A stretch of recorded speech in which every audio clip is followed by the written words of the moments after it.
gabadhan oo ahayd tiktokarad caan ah waxay dishay laba ka mid ah taageerayaasheedii. gabadhan oo lagu magacaabo Maahan waxay dhalatay sanadii 1999 waxayna ka soo jeedaa asal ahaan dalka Pakistan. asal ahaan qoyska ay ka dhalatay gabadhan waa qoys muslimiin ah oo Pakistaaniyiin ah. qoyska ay gabadhan ka dhalatay wax walba agtooda caadi ayay ka ahaayeen, ayagoo muslimiin ah in tinta la fayto, in dhar qaawanaasha ama dhar ku dhagan la xirto, waxyaalahaas oo dhan agtooda caadi ayay ka ahaayeen. gabadhan yaraanteedii waxay jeclayd social media, caanimada, modelka iyo waxyaalahaas ayay jeclayd. waxayna social media ka samaysatay bare kala duwan, Snapchat, TikTok, platformyo ay ku soo gudbiso sawirro iyadoo model jelaysa, iyadoo jaasaysa, fiidiyoyo gaagaaban. mar walba Instagramkeeda iyo TikTokgeeda waxay soo dhigtaa sawirro ay tinteedu qaawan tahay, dhar qaawanaasho camal ah iyadoo wadata, iyadoo model jelaysa, iyadoo jaasaysa. waxyaalahaas oo dhanna dadka kommentiyada ka soo bixi way ku sii dhiirigeliyaan gabadhan. waad qurux badan tahay, model ayaa tahay, hore u soco ayay leeyihiin mar walba.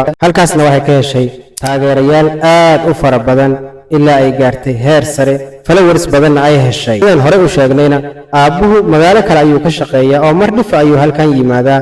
gabadhan iyo hooyadeed ayaga ayaa saaxiibo ah, ayaga ayaana ka warqaba noloshooda gaarka ah. waxbarashadii halka ayay uga tagtay gabadhii, waxayna camal ka dhigatay inay sawirro tintooda oo qaawan ah ama muuqaalo iyadoo jaasaysa oo niikinaysa ku soo gudbiso Instagram, TikTok, Snapchat iyo platformyadeeda kale oo dhan ilaa ay heer sare ka gaartay. macnaha ay caan ka noqotay Instagramki, TikTokgi, taageerayaal badanna ay heshay. hooyadeedna mar walba garabkeeda ayay taagan tahay, waa ay ku sii dhiirigelinaysaa. gabadhan markii ay muddo dheer arrintan ku jirtay oo ay caan noqotay, waxay bilowday inay hooyadeedna muuqaalo ka duubto, inay si qarsoodi ah uga duubto, dhahdo asxaabtayda maanta waxaan idin barayaa hooyaday.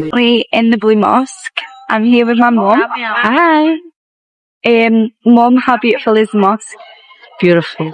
Amazing. So nice. Like, words can't describe how beautiful it is. muuqaalkan oo kale waa mararkii ugu horreysay ee ay hooyadeed kaamirada iyo muuqaalada ku bilaabaysay. hooyadiina waxay gaartay heer ay jeclaatay social media, waxayna go'aansatay ayadoon inay gabadheeda la gasho oo muuqaalada la duubto. intaas waxay ka dambeeyena si wada jir ah ayay u soo wada jaasi jireen, si wada jir ah ayagoo tintoodu qaawan tahay, dhar ku dhagan wata, ayay muuqaalo maalinlaah u soo wada duubi jireen. hooyadiina heerkan ayay gaartay inay jaasto, tinta qaawaysato, maryo qaawanaasho ah oo xitaa gabadheedu aysan isticmaali jirin ayay isticmaashay. markaan ugu dambeynna si wada jira ayay ayada iyo gabadheediiba aaladda TikTok caan uga noqdeen. waxaa ka mid ahaa dadkii kommentiyadaas qori jiray wiilkan oo lagu magacaabo Shakiib. muuqaal walba oo ay soo gudbiyaan waxa uu kommentiga ku soo qori jiray, nasrin waad qurux badan tahay, waad shidan tahay, model ayaa tahay, waan kaa helay, gabadhaada adiga ayaa ka qurux badan. Shakiib comment qoridii kuma uusan ekaan ee wuxuu u galay maamada Instagramkeedii qaaska ahaa, wuxuuna mar walba ugu qoraa waan kaa helay, waad qurux badan tahay, adiga ayaa gabadhaada